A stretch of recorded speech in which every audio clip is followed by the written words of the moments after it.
Welcome to my YouTube channel Aadi notes. तो आज हम बात करेंगे हाइड्रोजन बॉन्डिंग के बारे में। तो चलिए आइए देखते हैं हाइड्रोजन बॉन्ड।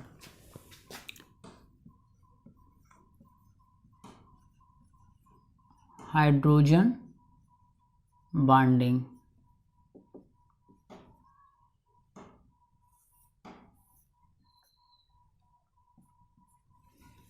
हाइड्रोजन बॉन्डिंग तो given by hydrogen bonding given by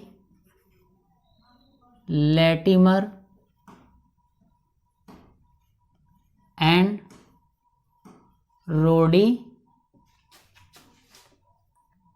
रोडीबस।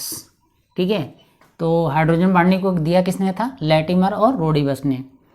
और जो हाइड्रोजन बॉन्डिंग होता है it is a simple electrostatic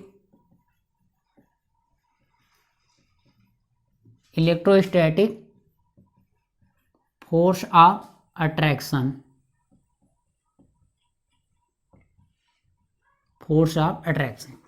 तो जो हाइड्रोजन बॉन्डिंग होता है it is a simple electrostatic force of attraction. तो एक तरफ का क्या होता है? Force of attraction. तो जैसे हाइड्रोजन बॉन्डिंग तो समझाते हैं एग्जाम्पल लेके। जैसे ये क्या हुआ, अब ये कोई कोवैलेंट बॉन्ड है जो कि मोर इलेक्ट्रोनेगेटिव एटम और हाइड्रोजन एटम के बीच है। ठीक, तो अब ये क्या होगा, ये जो इलेक्ट्रोनेगेटिव एटम X है, ठीक है, तो ये क्या करेगा, इलेक्ट्रॉन को अपनी ओर खींचेगा। तो इस पे क्या आएगा? Partial charge. ठीक है, पार्शियल नेगेटिव चार्ज। और इस पे क्या आएगा? Partial positive charge. ठीक है, तो अब इसके बगल में कोई मोर इलेक्ट्रोनेगेटिव एटम मान लीजिए Y है और जिसके पास लोन पेयर है। अब ये लोन पेयर डोनेट करके इससे क्या बना लेगा? Hydrogen bonding. ठीक, तो इसी को बोलते हैं हाइड्रोजन बॉन्डिंग।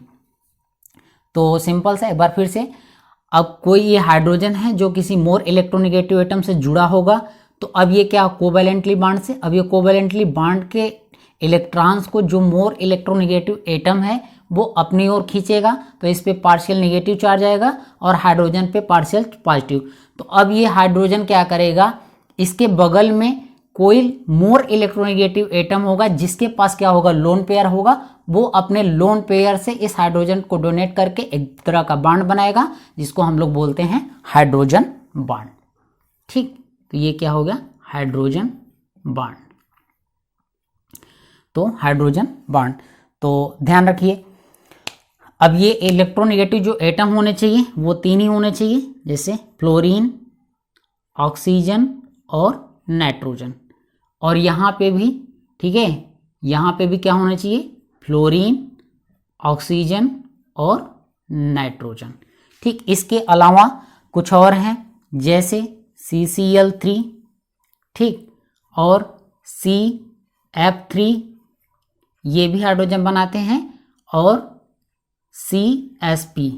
ठीक है, ये जो हाइब्रिडेशन होगा तो ये भी कभी कभी क्या करते हैं, ये भी हाइड्रोजन बॉन्डिंग का फॉर्मेशन करते हैं।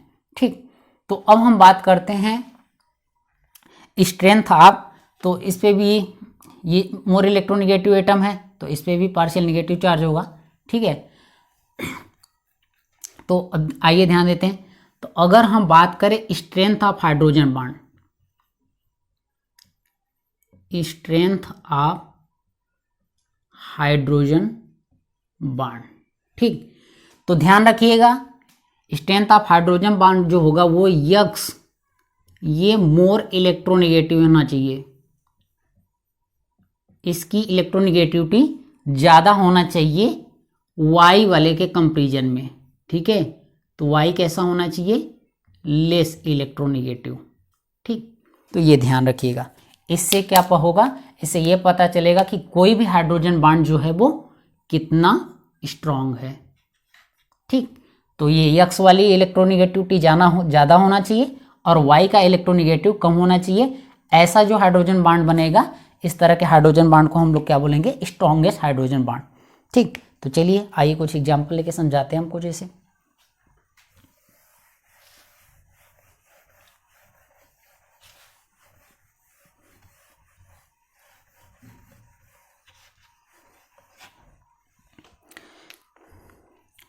जैसे यहाँ पे देखिए मैंने ले लिया FH FH OH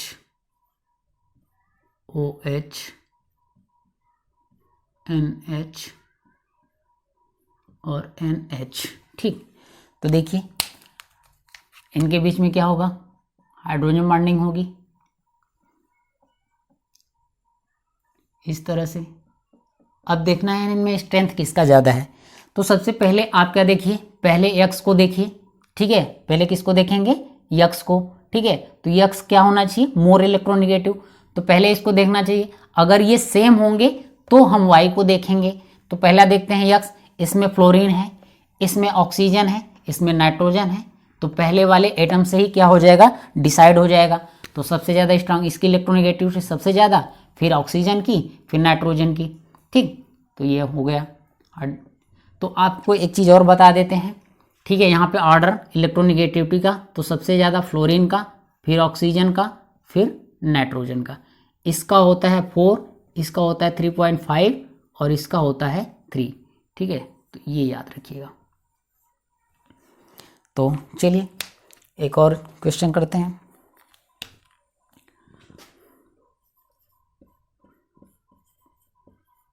the strength of strongest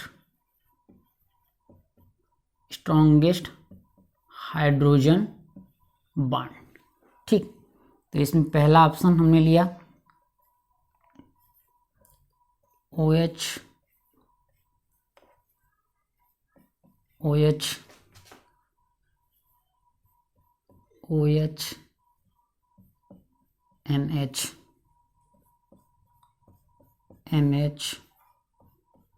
OH NH और NH। ये हो गया आपका B ऑप्शन, ये हो गया C ऑप्शन और ये D ऑप्शन। तो चलिए इनमें आइए देखते हैं। देखिए इनके बीच में क्या होगा, हाइड्रोजन बॉन्ड,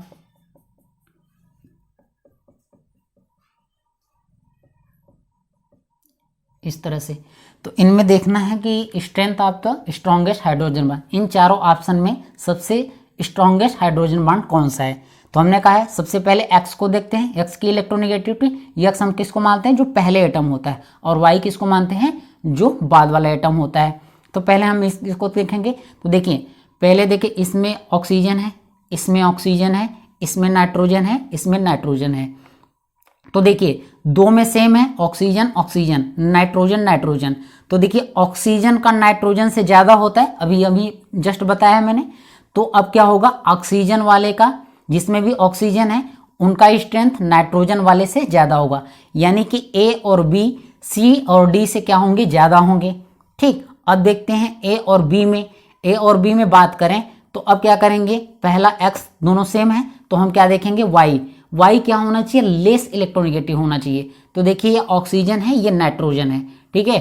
तो ऑक्सीजन क्या है, मोर इलेक्ट्रोनिगेटिव, और नाइट्रोजन क्या है, लेस इलेक्ट्रोनिगेटिव। तो अब A और B में B ज़्यादा हो जाएगा, और इन दोनों से ये दोनों तो पहले से ही ज़्यादा हैं, तो आपका ऑप्शन क्या हो जाएगा, B। ठीक है, अगर इसको ऑर्डर करना है, इसका ऑर्डर करना है स्ट्रेंथ का, तो आपका हो जाएगा B। ठीक है, B, फिर उसके बाद क्या हो जाएगा A, और फिर उसके बाद इसके बाद देखिए इसमें क्या हो जाएगा आपका D। क्योंकि देखिए ये सेम है, सेकेंड वाला ये लेस है तो ये ज़्यादा होगा, ये मोर है तो ये क्या हो जाएगा लास्ट में C। ठीक है, तो ये ऑर्डर हो जाएगा। तो ठीक है, चलिए कुछ और क्वेश्चन करते हैं।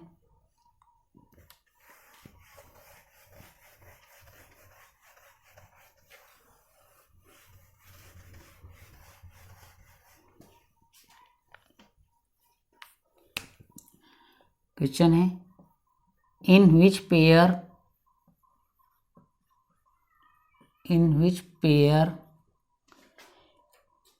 हाइड्रोजन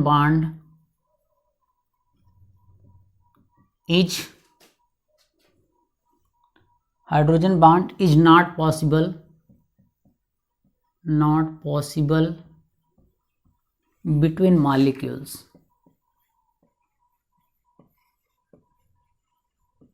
between molecules, तो कुछ मॉलिक्यूल्स हम यहाँ लेते हैं, ठीक है, कुछ मॉलिक्यूल्स लेते हैं और देखते हैं किसके बीच में है। तो पहला हमने लिया NH3,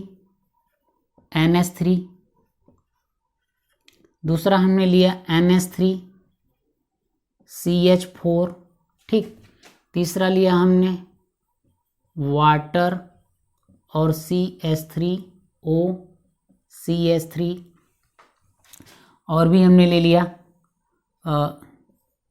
CH3OCH3,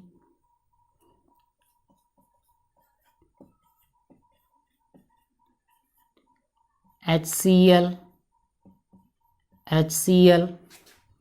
और HCN,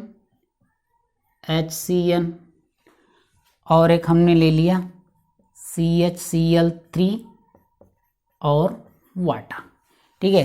तो इतने मॉलिक्यूल्स ले लिए हैं, 1 2 3 4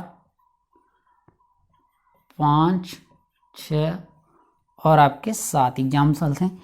इनमें देखना है किसमें हाइड्रोजन बॉन्डिंग होगी।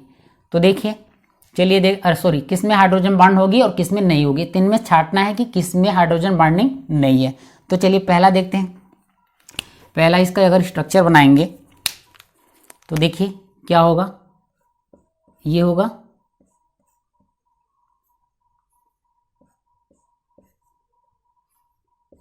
H, ठीक, ये होगा आपका।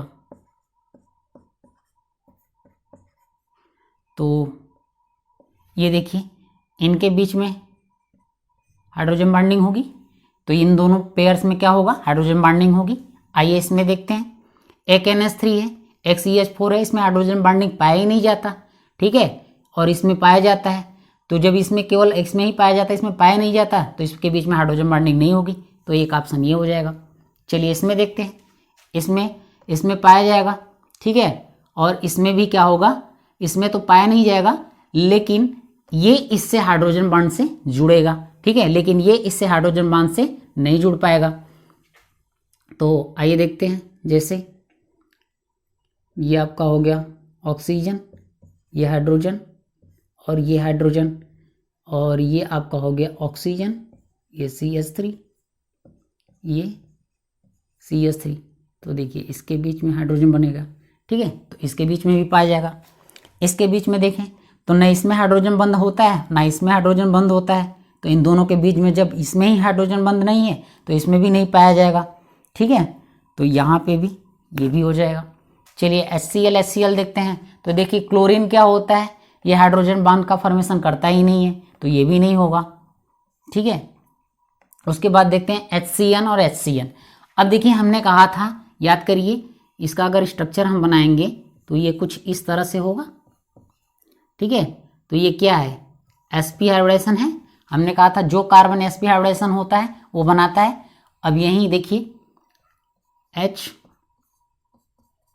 देखिए ये, अब ये देखिए ये क्या है, ये नाइट्रोजन मॉलिक्यूल है, ये इससे हाइड्रोजन बंध बना लेगा, तो इसमें क्या होगा, पाया जाएगा। इसमें देखिए, इसमें हमने कहा था कि CCl3, ठीक है, CF3 और आपको क्या कहा था, CSP, ठीक है, ये 3 है, ये भी जो है हाइड्रोजन बॉन्डिंग का फॉर्मेशन करते हैं। तो ये देखिए ये कुछ इस तरह से करेगा, इसके क्लोरीन और ये हाइड्रोजन, और फिर क्या हुआ, ये ऑक्सीजन, इसका ये हाइड्रोजन और ये हाइड्रोजन, ठीक है। तो ये देखिए इससे बंध बना लेगा। तो ये बनाएंगे, इसमें एक HCl, एक अमोनिया और CH4, ये 3 मॉलिक्यूल्स, ये 3 पेयर ऐसे हैं जो हाइड्रोजन बॉन्ड का फॉर्मेशन नहीं करेंगे, ठीक है। चलिए कुछ और आगे देखते हैं, कुछ और एग्जाम्पल लेके समझते हैं।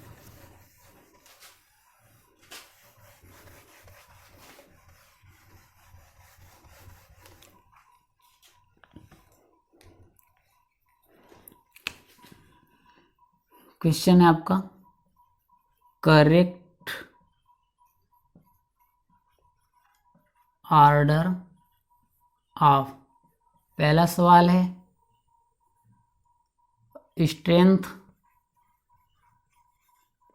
स्ट्रेंथ ऑफ हाइड्रोजन बॉन्ड, ठीक। और दूसरा क्वेश्चन है एक्सटेंट ऑफ हाइड्रोजन बॉन्ड, ठीक है। तो एक पहला क्वेश्चन है आपका स्ट्रेंथ ऑफ हाइड्रोजन बॉन्ड, दूसरा है एक्सटेंट ऑफ हाइड्रोजन बॉन्ड। तो चलिए किन में देखना है।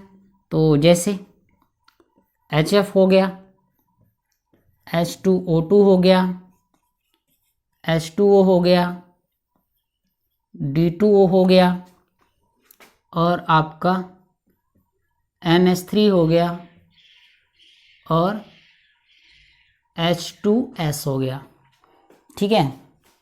तो ये सारे कंपाउंड्स हैं, इन्हीं में देखना है ऑर्डर। पहला आपको देखना है स्ट्रेंथ ऑफ हाइड्रोजन बॉन्ड, दूसरा है एक्सटेंट ऑफ हाइड्रोजन बॉन्ड। तो पहले सवाल का हम आंसर देखते हैं। तो स्ट्रेंथ ऑफ हाइड्रोजन बॉन्ड, तो देखिए स्ट्रेंथ ऑफ हाइड्रोजन बॉन्ड हमने कहा था, एक ये भी कहा था, और दूसरा होता है कि विच, ध्यान रखिएगा, इसके लिए लिख लीजिएगा एक line, which electronegative atom develop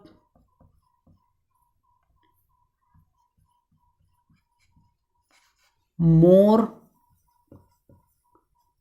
positive charge on hydrogen atom, ठीक है।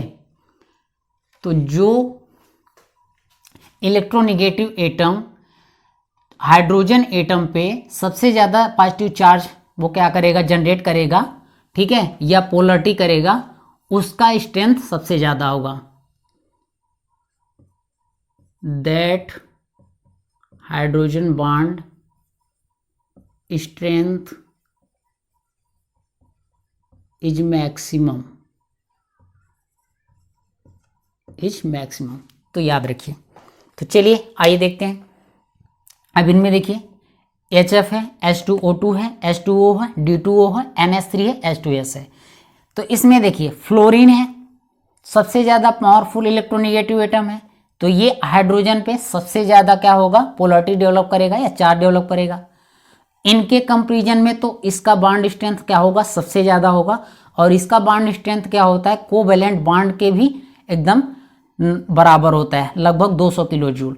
तो इन सब में सबसे ज़्यादा इसका होगा, ठीक है। फिर आते हैं, बात करते हैं इसमें H2O2, H2O, D2O में, ठीक है। तो इसमें देखिए ये तीनों ऑक्सीजन है, ये नाइट्रोजन है, और इसमें तो पाया ही नहीं जाएगा, तो ये सबसे लास्ट में जाएगा। अब इन चारों में देखते हैं, इन तीनों में ऑक्सीजन है, इसमें नाइट्रोजन है, तो ये ऑक्सीजन तो हाइड्रोजन पे ज़्यादा पोलरिटी डेवलप करेंगे नाइट्रोजन के कंपेरिजन में, तो नाइट्रोजन इन तीनों ऑक्सीजन वाले कंपाउंड से पीछे गया, ठीक है। अब देखते हैं इनमें, अब इनमें बात करें तो देखिए जो D2O होता है, ठीक है, यहाँ पे D2O है, H2O है, ऑक्सीजन। अब कौन हाइड्रोजन पे पोलरिटी ज़्यादा डेवलप करेगा, तो देखिए यहाँ पे 2 ऑक्सीजन है, 2 हाइड्रोजन है, ठीक है। तो यहाँ की पोलरिटी क्या होगी, डिवाइड हो जाएगी, ठीक है। और यहाँ पे देखिए हाइड्रोजन क्या है, ऑक्सीजन यहाँ पे हाइड्रोजन पे ज़्यादा पोलरिटी डेवलप करेगा, और यहाँ पे क्या है, अब इन दोनों में देखना है। तो यहाँ पे देखिए हाइड्रोजन है और ये D2O है। अब यहाँ पे जो ड्यूटेरियम की -I इफेक्ट होता है वो हाइड्रोजन से ज़्यादा है, तो ये ऑक्सीजन पे पोलरिटी ज़्यादा डेवलप करेगा, तो ये जो हाइड्रोजन होगा पॉजिटिव चार्ज उससे आसानी से जुड़ जाएगा, बहुत तेज़ी से। तो यहाँ पे अगर स्ट्रेंथ की बात करें तो सबसे ज़्यादा स्ट्रेंथ आपका HF का होगा, और फिर होगा आपका D2O का, फिर आपका H2O का, और फिर आपका H2O2 का, और फिर अमोनिया, और लास्ट में आपका H2S। तो ये ऑर्डर होगा, ठीक है। तो ये आपका पहला स्ट्रेंथ ऑफ हाइड्रोजन बॉन्ड। दूसरा सवाल आपका है एक्सटेंट ऑफ हाइड्रोजन बॉन्ड, तो किसमें कितना हाइड्रोजन बॉन्ड पाया जाता है। तो देखिए अब हम बात करें तो इसमें 2 हाइड्रोजन बॉन्ड पाया जाता है,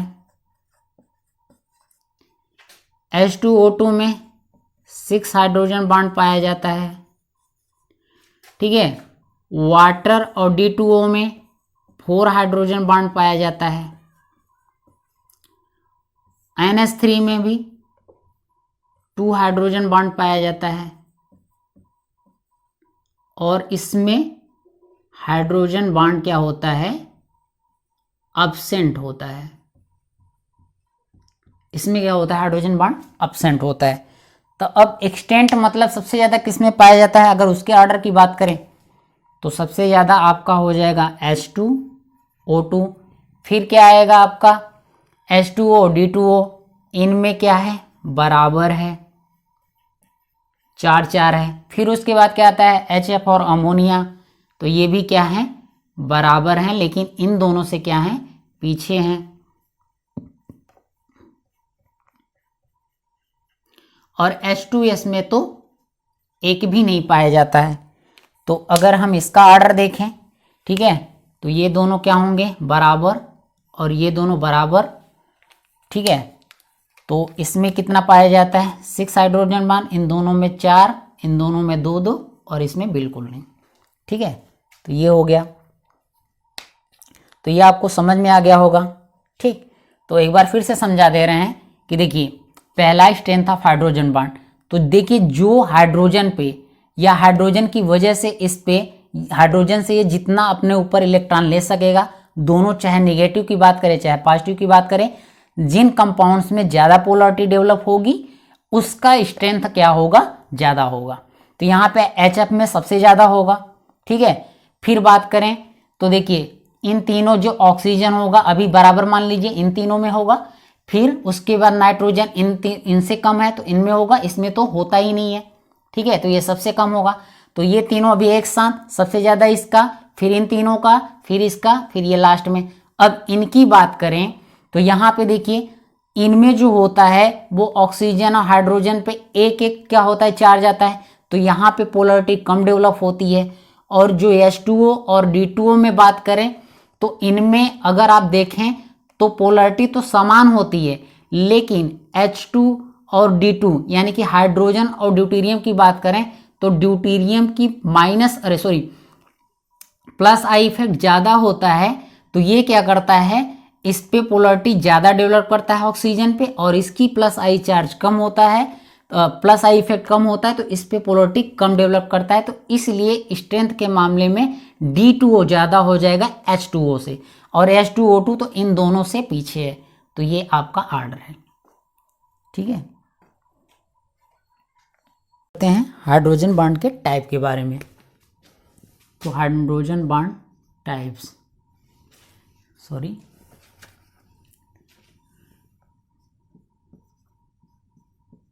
टाइप्स ऑफ हाइड्रोजन बॉन्ड।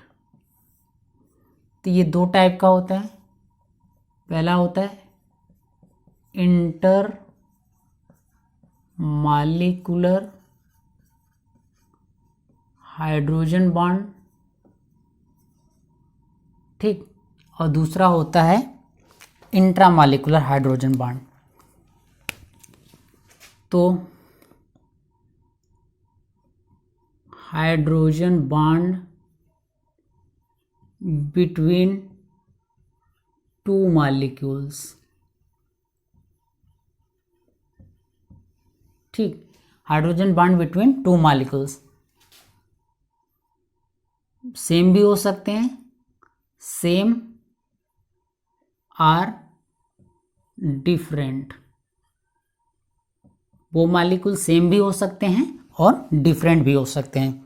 तो जैसे हम बात कर लें वाटर मॉलिक्यूल के बीच में,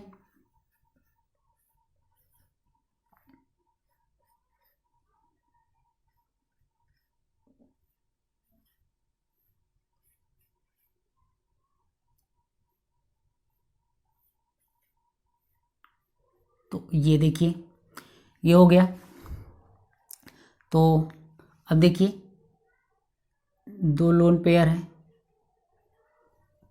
इस पे भी है 2 लोन पेयर, सारे ऑक्सीजन पे 2 लोन पेयर है। ठीक है, तो इनमें हम दिखाते हैं। तो देखिए इनके बीच में एक हाइड्रोजन बॉन्डिंग, इनके बीच में एक हाइड्रोजन बॉन्डिंग, ठीक है, इसके बीच में एक हाइड्रोजन बॉन्डिंग, ठीक है, और एक वाटर मॉलिक्यूल इधर हो जाएगा।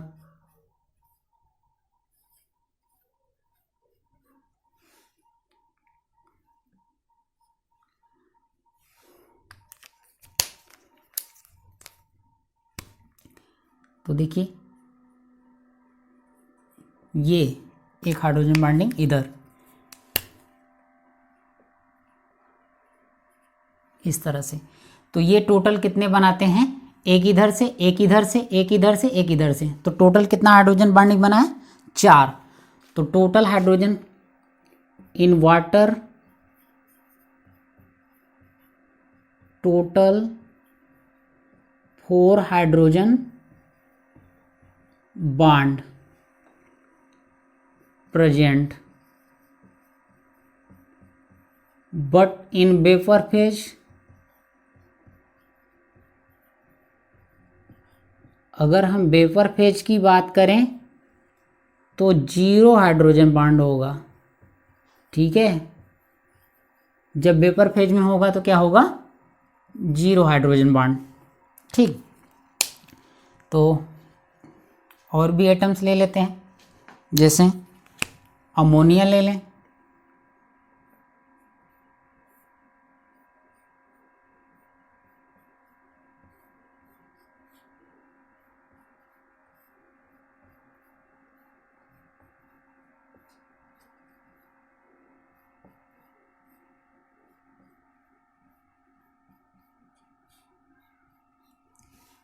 तो ये इस तरह से अमोनिया के बीच में,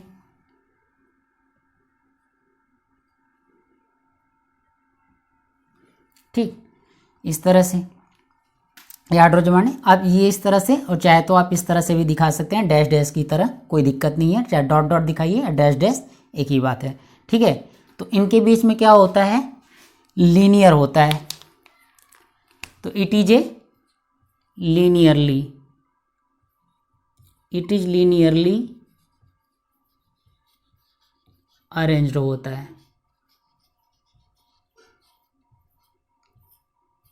ठीक है, तो ये जो नाइट्रोजन नाइट्रोजन के बीच में जो बॉन्ड होता है वो कैसा होता है, लीनियरली अरेंज होता है। ठीक है, चलिए कुछ और देख लेते हैं एग्जाम्पल, इसको लिख लीजिए।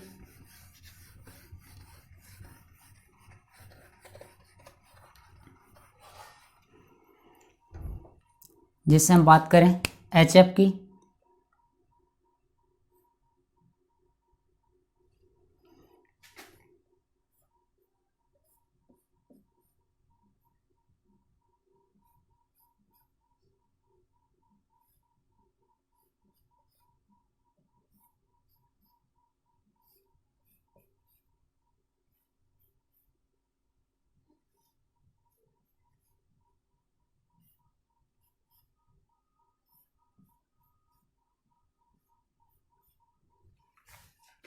ठीक है, तो कुछ इस तरह से होती है इनमें हाइड्रोजन बॉन्डिंग।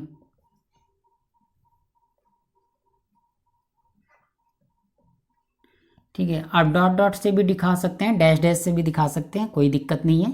ठीक है, तो इस तरह से इनमें हाइड्रोजन बॉन्डिंग होती है। ये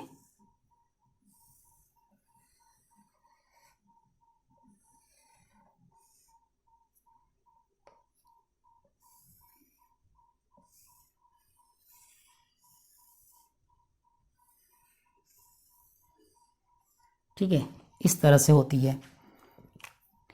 तो ये HF की हो गई हाइड्रोजन बॉन्डिंग। कुछ और ले लेते हैं, जैसे क्लोरोफॉर्म और कीटोन की बात करें, क्या लेते हैं, क्लोरोफॉर्म और कीटोन। तो देखिए यह हाइड्रोजन हो गया, ये क्लोरीन हो गया, ये क्लोरीन हो गया। अब बात करें हैं कीटोन की, तो ये हो गया CH3 CH3, ठीक है। तो इनके बीच का बॉन्ड, ठीक है, चाहे तो आप इस तरह से दिखाइए या डॉट डॉट दिखाइए, एक ही बात है, ठीक है। तो देखिए ये क्या करेगा, ये इलेक्ट्रॉन घसीटेंगे, ये इलेक्ट्रॉन घसीटेंगे, ये इलेक्ट्रॉन घसीटेंगे, ठीक है। तो ये इलेक्ट्रॉन घसीटेगा तो इस पर क्या आएगा, पार्शियल पॉजिटिव, और इस पर क्या आएगा, पार्शियल निगेटिव, ठीक है। इधर तो यहाँ पे इन दोनों के बीच में बॉन्ड जो बॉन्ड बनेगा वो क्या होगा, हाइड्रोजन बॉन्ड। तो ये क्या है, क्लोरोफॉर्म, और ये है आपका कीटोन, ठीक है। तो ये कुछ हो गए आपके इंटरमॉलिक्यूलर हाइड्रोजन बॉन्डिंग। तो चलिए आइए कुछ प्रॉपर्टी देख लेते हैं, इसको लिख लीजिएगा, ठीक।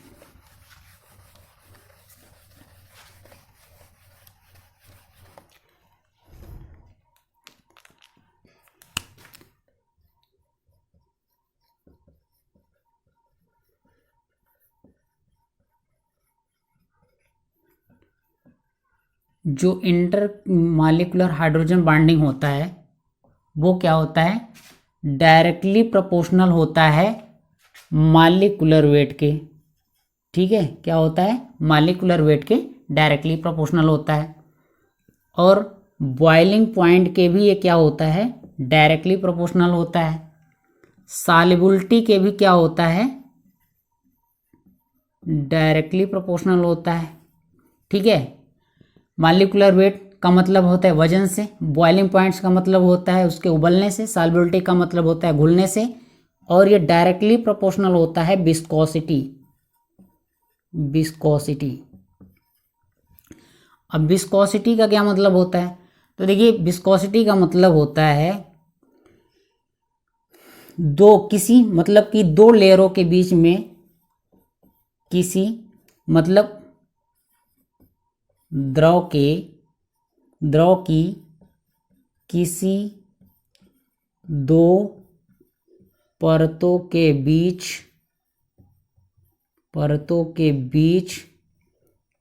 का रिलेटिव मोशन, ठीक है, रिलेटिव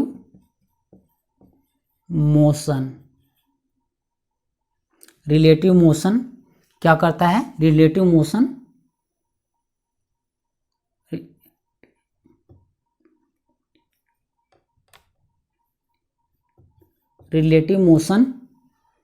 अपोज, ठीक है। नो एक्सटर्नल फोर्स क्या होना चाहिए, एब्सेंट होना चाहिए, बिना किसी एक्सटर्नल फोर्स के। तो इसे हम क्या बोलते हैं, विस्कोसिटी, ठीक है। और जो होते हैं solubility, boiling point, molecular viscosity, ये क्या होता है, डायरेक्टली प्रोपोर्शनल। लेकिन जो वोलाटिलिटी होती है,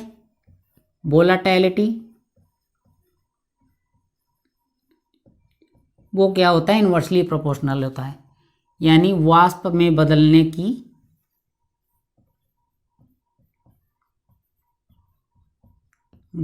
की टेंडेंसी, ठीक है, वाष्प में बदलने की टेंडेंसी, वोलाटिलिटी।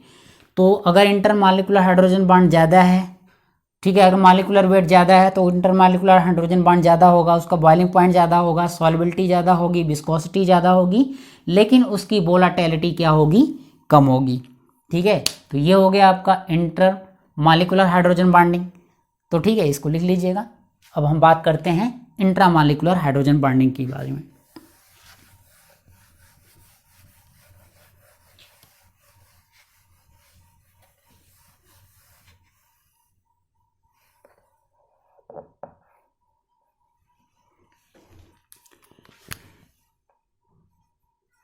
ठीक है, ये हो गया intramolecular hydrogen bonding.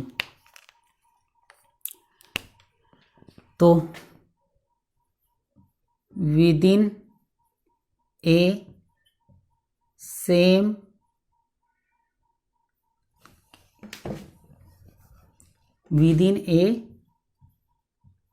Same molecule, और इनमें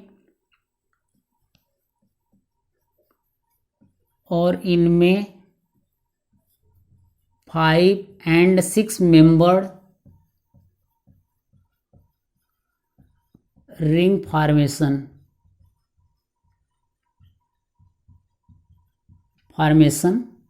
भी रिंग फॉर्मेशन भी होता है।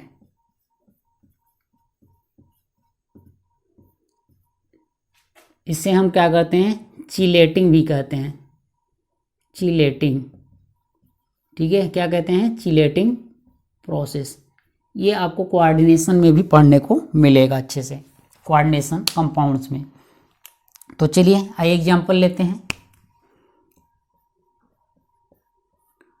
आर्थो नाइट्रोफिनॉल, ठीक है, आर्थो नाइट्रोफिनॉल। तो आइए स्ट्रक्चर देखते हैं आर्थो नाइट्रोफिनॉल का। ठीक है, तो ये हो गया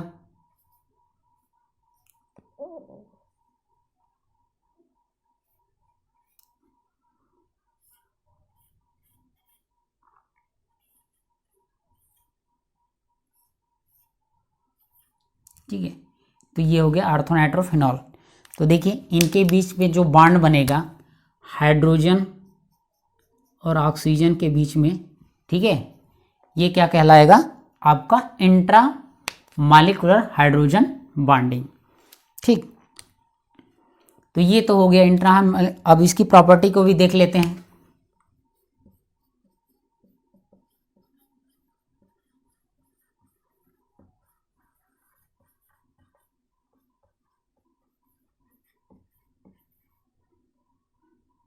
ये डायरेक्टली प्रोपोर्शनल होता है आपका वोलाटिलिटी,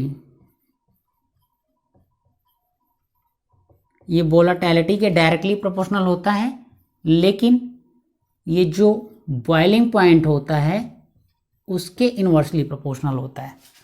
ठीक है, आपका वोलाटिलिटी के क्या होता है, डायरेक्टली प्रोपोर्शनल होता है, लेकिन बॉइलिंग पॉइंट के इन्वर्सली प्रोपोर्शनल होता है। तो इसको याद रखिएगा। ठीक, इसको लिख लीजिए। ठीक है, तो आइए देखते हैं क्लोरीन का भी एक ऐसा कंपाउंड है जो क्या करता है, इकलौता क्लोरीन का ऐसा कंपाउंड है जो क्या करता है, हाइड्रोजन बॉन्ड का फॉर्मेशन करता है। अन्यथा मोर इलेक्ट्रोनेगेटिव होने के बावजूद भी क्लोरीन हाइड्रोजन बॉन्डिंग का फॉर्मेशन नहीं करता है। तो आइए देखते हैं वो कौन सा कंपाउंड है। तो क्लोरल हाइड्रेट, CCl3C OOH का होल ट्वाइस। ठीक है, क्लोरल हाइड्रेट,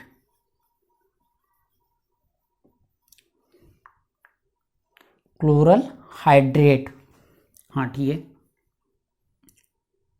क्लोरल, ठीक, क्लोरल हाइड्रेट। ठीक है, तो ये इकलौता क्लोरीन का ऐसा कंपाउंड है जो क्या करता है, हाइड्रोजन बॉन्ड का फॉर्मेशन करता है। तो चलिए ये देखते हैं ये किस तरह से बनाता है।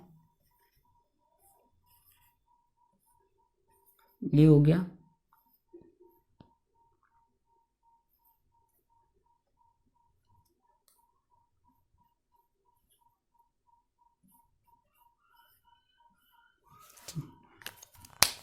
तो देखिए ये इस तरह से, ठीक है, तो ये क्या हो गया, हाइड्रोजन बॉन्ड।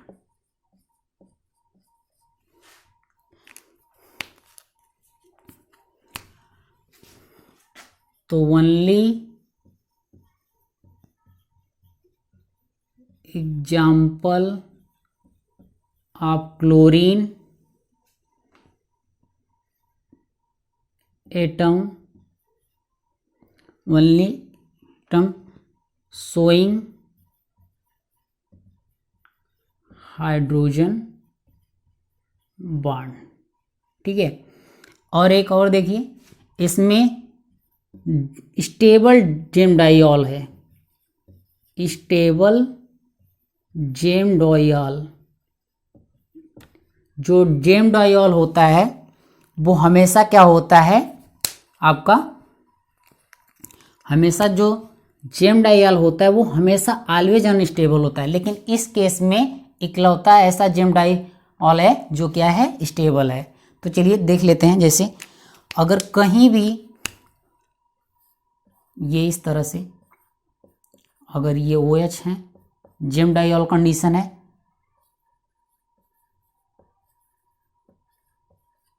तो ये क्या करेगा, तुरंत वाटर मॉलिक्यूल अपने अंदर से लॉस करेगा और ये कीटोन कार्बोनिल कंपाउंड में बदल जाएगा।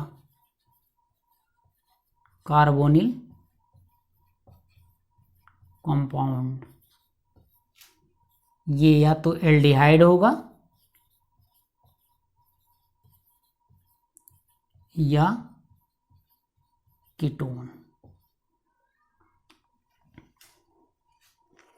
एल्डी टाइप्स के बाद अब हम बात करेंगे हाइड्रोजन बॉन्ड के एप्लीकेशन के बारे में। ठीक है, तो एप्लीकेशन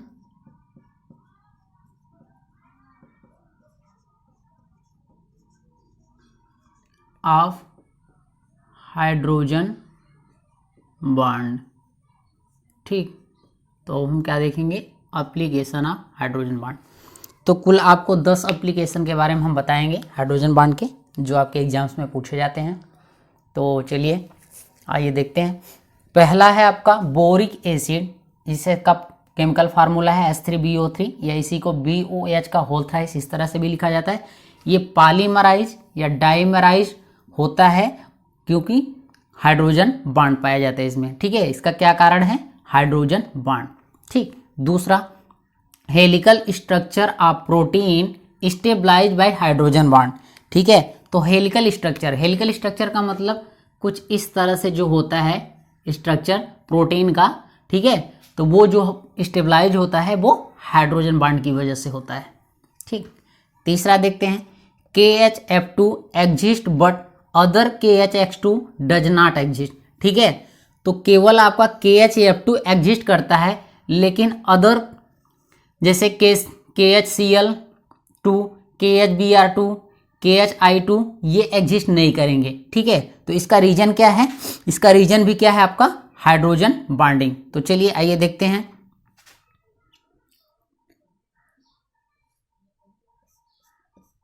ये FH, ये FH। ठीक, तो ये देखिए इन दोनों के बीच में हाइड्रोजन बॉन्ड। ठीक, तो ये बन जाएगा आपका H2F2। ठीक, अब H2F2, तो अब ये क्या होगा, ये हाइड्रोजन चूंकि मोर इलेक्ट्रोनेगेटिव एटम से जुड़ा हुआ है, तो ये क्या करेगा, एक हाइड्रोजन को रिप्लेस भी कर सकता है। ठीक है, तो ये हो जाएगा HF2-। ठीक है, तो इसमें भी कन्वर्ट हो जाएगा। ठीक, तो इसको आप याद रखिएगा आयंस में। अगली बात करते हैं हम, चौथा CH3COOH, जिसको बोलते हैं एसिटिक एसिड। ये डाइमराइज होता है नॉन पोलर सॉल्वेंट में। ठीक है, तो ये हमेशा क्या हो जाता है, हमेशा डाइमराइज फॉर्म में होता है। ठीक है, और कंडीशन क्या होती है, नॉन पोलर सॉल्वेंट होना चाहिए। ठीक, चलिए आइए देखते हैं। तो देखिए ये जैसे CH3C,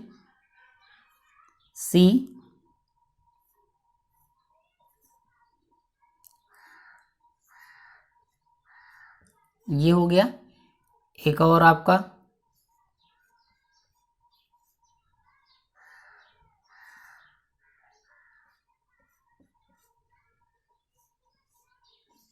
ठीक, ये देखिए इनके बीच में हाइड्रोजन बॉन्ड, ये इनके बीच में हाइड्रोजन बॉन्ड। ठीक है, तो इसका जो मॉलिक्यूलर वेट होता है, मॉलिक्यूलर वेट जो होता है वो होता है 60 किसी एक का।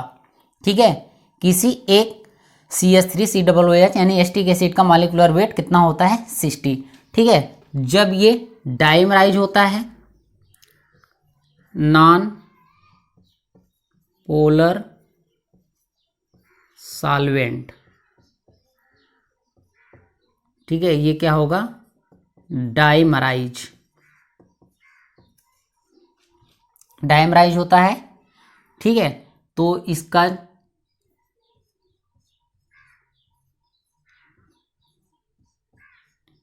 ये कुछ इस तरह का होता है, सॉरी एक मिनट, इसको ऐसे करना चाहिए था, उल्टा हो गया। चलिए कोई बात नहीं है, आपको इधर से इधर आइए, ठीक है, ये उल्टा हो गया थोड़ा। यहाँ पे हो जाएगा 120। इसका मॉलिक्यूलर वेट एक का 60, ठीक है, एक एसिटिक एसिड का मॉलिक्यूलर वेट 60, ठीक है। तो ये डाइमराइज होके ये हाइड्रोजन बॉन्ड बना, देखिए इस तरह से डाइमराइज हुआ, और इसका कंडीशन क्या होना चाहिए, नॉन पोलर सॉल्वेंट, और इसका मॉलिक्यूलर वेट क्या हो जाएगा 120। पांचवा एप्लीकेशन क्या है, KHCO3 potassium bicarbonate is the only bicarbonate exist in cyclic dimer, ठीक है, form due to hydrogen bond, ठीक है। तो केवल पोटेशियम बाइकार्बोनेट ही होता है जो कि डाइमराइज होता है, उसका रीजन क्या है आपका, साइक्लिक डाइमर होता है, ठीक, उसका रीजन क्या होता है, हाइड्रोजन बॉन्ड। तो चलिए आइए देखते हैं। और ये छठवां ये है आपका आर्थो नाइट्रोफिनॉल, ठीक है, आर्थो नाइट्रोफिनॉल, ठीक। और ये है आपका पैरा नाइट्रोफिनॉल।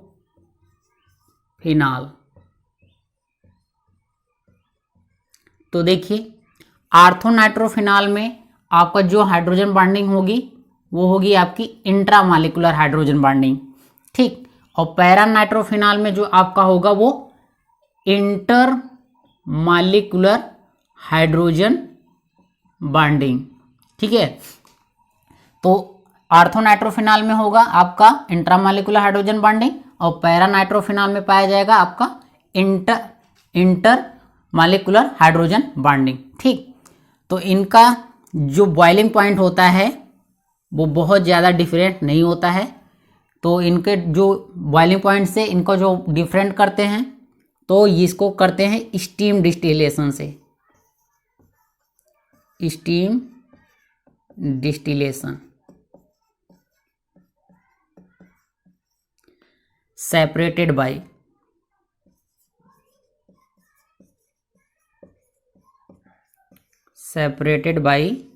Steam distillation. तो इन दोनों को अलग करना होता है, तो हम कौन सा प्रोसेस अपनाते हैं, स्टीम डिस्टिलेशन का, ठीक। नीचे सातवां आपका वाटर, अल्कोहल और ईथर, इनका जो बॉइलिंग पॉइंट का ऑर्डर होता है, ठीक, वो ये होता है। तो इनमें देखा जाता है, देखिए इसमें आपका 4 हाइड्रोजन बॉन्ड, ठीक, इसमें 1 हाइड्रोजन बॉन्ड पाया जाता है, ठीक, और इसमें 9 हाइड्रोजन बॉन्ड, 9 हाइड्रोजन बॉन्ड। तो देखिए इसमें सबसे ज़्यादा हाइड्रोजन बॉन्ड होता है, तो इसका बॉइलिंग पॉइंट सबसे ज़्यादा होगा, फिर इसका, तो ये आपका ऑर्डर होगा। एप्लीकेशन क्या है कि 5th है, 6th है और 7th है, इनका जो हाइड्राइड है डाउन द ग्रुप जाने पे इनका बॉइलिंग पॉइंट क्या होता है, इंक्रीज करता है, ठीक है। इनका जो हाइड्राइड होता है वो तीनों का 5th है, 6th है और 7th है का हाइड्राइड जो होता है वो डाउन द ग्रुप जाने पे क्या होता है, बॉइलिंग पॉइंट बढ़ता है, ठीक। तो बॉइलिंग पॉइंट क्या होता है, डाउन द ग्रुप जाने पे इंक्रीज करता है, लेकिन कुछ एक्सेप्शन के साथ, ठीक। कैसे, तो देखिए इसमें जो अमोनिया है, वाटर है और HF है, इन तीनों में क्या पाया जाता है, हाइड्रोजन बॉन्ड पाया जाता है, ठीक है। क्या पाया जाता है, हाइड्रोजन बॉन्ड पाया जाता है। तो हाइड्रोजन बॉन्ड होने की वजह से इनका बॉइलिंग पॉइंट क्या होता है, बाकी के मेंबर से थोड़ा ज़्यादा हो जाता है। तो देखिए इसका अमोनिया का ज़्यादा होकर ये ASH3 और SbH3 के बीच में आ जाता है, ठीक। अब बात करें वाटर की इसकी, तो H2O और H2H, H2SE और H2TE, इनमें जो वाटर होता है इसका बॉइलिंग पॉइंट सबसे ज़्यादा होता है, ये बिल्कुल आगे आ जाता है, ठीक। और इसमें बात करें तो इसमें भी HF का बॉइलिंग पॉइंट सबसे ज़्यादा हो जाता है HI से भी ज़्यादा। ठीक, तो ये है। अब ध्यान दीजिएगा, इसमें जो वाटर और HF हैं, ठीक है, ये लिक्विड फॉर्म में होते हैं। कैसे होते हैं? लिक्विड होते हैं। बाकी ऑल रिमेनिंग ऑल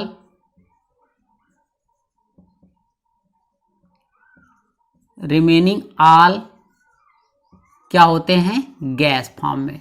ठीक है, बाकी जितने भी हाइड्राइड हैं सब कैसे होते हैं? गैसियस फॉर्म में होते हैं। केवल वाटर और HF लिक्विड फॉर्म में होते हैं। ठीक, अब बात करते हैं 9वां एप्लीकेशन, डेंसिटी ऑफ आइस और डेंसिटी ऑफ वाटर। ठीक है, इनके डेंसिटी की तुलना करते हैं। तो देखिए, जो डेंसिटी ऑफ आइस होता है और डेंसिटी ऑफ H2O, तो आइस की डेंसिटी H2O के डेंसिटी से कम होती है। ठीक, चलिए समझाते हैं कैसे। देखिए, डेंसिटी बराबर क्या होता है आपका? मास पर यूनिट वॉल्यूम। ठीक है, मास पर यूनिट वॉल्यूम। तो अब देखिए क्या होगा, अब वाटर का वॉल्यूम अगर ज़्यादा होगा तो डेंसिटी क्या होगी? बढ़ेगी। तो अब ये देखिए, अब इसमें देखिए जैसे क्या होता है, ये कोई हमने बर्तन ले लिया, इसमें आइस इस तरह से भर दिया। देखिए, आइस भरने पे क्या हो रहा है? इसका वॉल्यूम बढ़ रहा है। अब ये जैसे वाटर का है, तो देखिए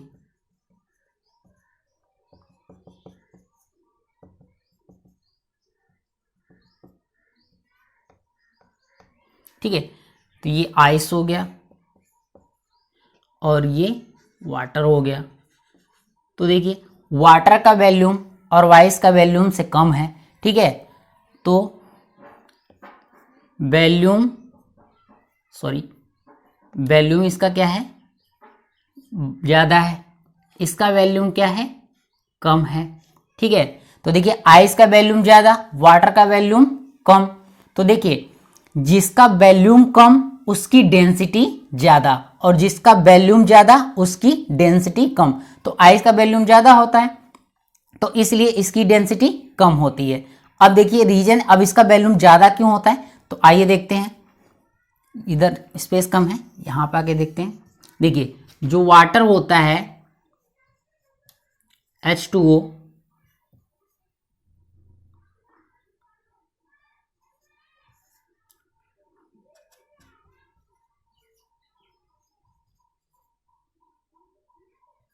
ठीक, तो ये देखिए क्या होता है, इस तरह से हाइड्रोजन बॉन्ड बनाता है आपका।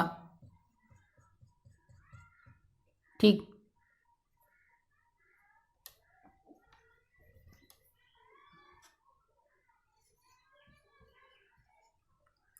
इस तरह से।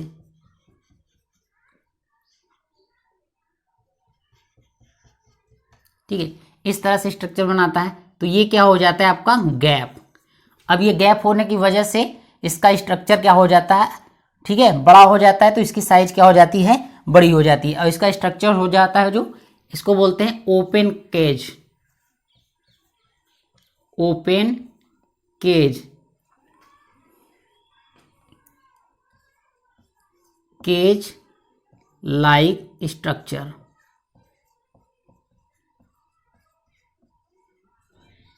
ओपन केज लाइक स्ट्रक्चर हो जाता है। इसकी वजह से इसका वॉल्यूम क्या होता है? बढ़ जाता है। और जब इसका वॉल्यूम ज़्यादा तो इसकी डेंसिटी कम। अगर वॉल्यूम कम तो डेंसिटी ज़्यादा। ठीक है, तो अगर हम वॉल्यूम की बात करें, वॉल्यूम ऑफ आइस, ठीक है, तो ग्रेटर देन होगा वॉल्यूम ऑफ वाटर।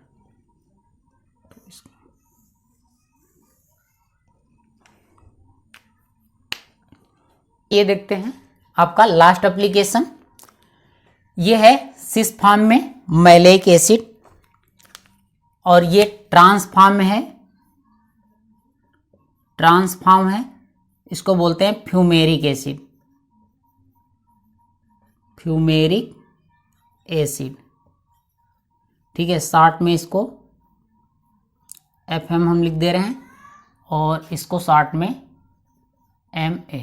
ठीक, तो चलिए अब देखिए, अब ये चूंकि क्या होगा, आयनाइज होगा, तो ये मोस्ट इलेक्ट्रोनेगेटिव एटम से हाइड्रोजन जुड़ा हुआ तो एक हाइड्रोजन रिप्लेस होगा, ठीक है, प्लस के रूप में, तो इसको बोलेंगे Ka। ठीक है, आयनाइजेशन कांस्टेंट। अब चूंकि पहला हो रहा है तो इसको फर्स्ट, ये बना। ठीक है, अब इससे क्या होगा, दूसरा हाइड्रोजन भी रिप्लेस होगा H+ फॉर्म के फॉर्म में, तो यहाँ पे बोलेंगे आयनाइजेशन कांस्टेंट। तो अब ये क्या हो रहा है, दूसरा हाइड्रोजन निकल रहा है तो सेकेंड आयनाइजेशन कांस्टेंट, तो ये बन गया। ठीक, अब यहाँ पे अगर हम एसिडिक स्ट्रेंथ की बात करें, एसिडिक स्ट्रेंथ, तो ये डायरेक्टली प्रोपोर्शनल होता है Ka के, यानी कि आयनाइजेशन कांस्टेंट के डायरेक्टली प्रोपोर्शनल होता है। ठीक, तो चलिए हम क्या करेंगे, मैलेइक एसिड और फ्यूमेरिक एसिड के एसिडिक स्ट्रेंथ का तुलना करेंगे। अब देखिए, इसमें इसका पहला हाइड्रोजन निकला H+ के फॉर्म में, तो इसका भी क्या हो गया, Ka1। दूसरा हाइड्रोजन निकला, ठीक है, तो इसका भी हो गया आपका Ka2। ठीक, तो ये बन गया। अब देखिए, अगर हम बात करें इसके Ka1 का और इसके Ka1 का, तो देखिए जो मैलेइक एसिड का Ka1 है फ्यूमेरिक एसिड के Ka1 से ज़्यादा होगा। ठीक है, इसका Ka1 क्या होगा, ज़्यादा होगा।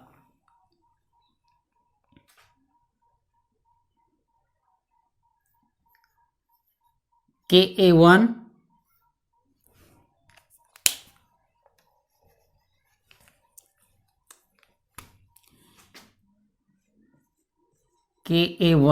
आपका मैलेइक एसिड का, ठीक है, ग्रेटर देन होगा Ka1 ऑफ फ्यूमेरिक एसिड से। ठीक है, तो उसी हिसाब से क्या होना चाहिए आपका, सेकेंड आयनाइजेशन जो कांस्टेंट है, ठीक है, सेकेंड का आयनाइजेशन कांस्टेंट है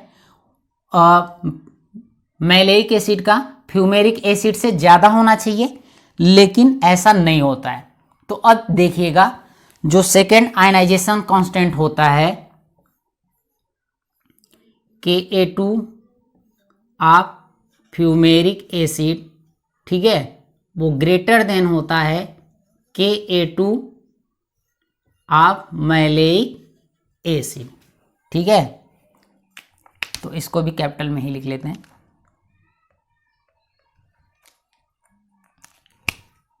MaFA। ठीक है, इस तरह से। तो ये अब देखिए इसका रीजन क्या है।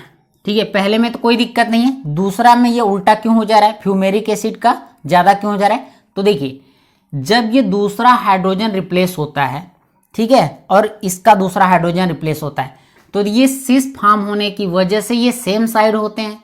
सेम साइड होने की वजह से इनके बीच में हाइड्रोजन बंध बन जाता है, और जब हाइड्रोजन बंध बन जाता है तो ये हाइड्रोजन जो होता है वो आसानी से रिप्लेस नहीं होता है। ठीक है, और इसका क्या है कि ये अपोजिट फॉर्म में होता है, तो इसके बीच में हाइड्रोजन बंध का फॉर्मेशन नहीं होता है, तो यहाँ का हाइड्रोजन क्या होता है, बहुत ही इजीली आसानी से निकल जाता है। और जितना आसानी से हाइड्रोजन निकलेगा उसका एसिडिक स्ट्रेंथ क्या होगा, उतना ही ज़्यादा होगा, यानी कि Ka2 उतना ही ज़्यादा होगा। तो यहाँ पे हाइड्रोजन बंध के कारण Ka2 क्या होता है, कम हो जाता है, इसके मतलब कि फार्मिक एसिड के Ka2 से। ठीक है, तो ये आपको समझ में आ गया होगा। तो हाइड्रोजन बॉन्ड आपका समाप्त हो गया है। तो अब कुछ फ्यू साइड फोर्सेस बचे हैं, उसके बारे में बात करेंगे, फिर आपका मॉलिक्यूलर ऑर्बिटल थियरी और ये आपका केमिकल बॉन्डिंग फिनिश हो जाएगा।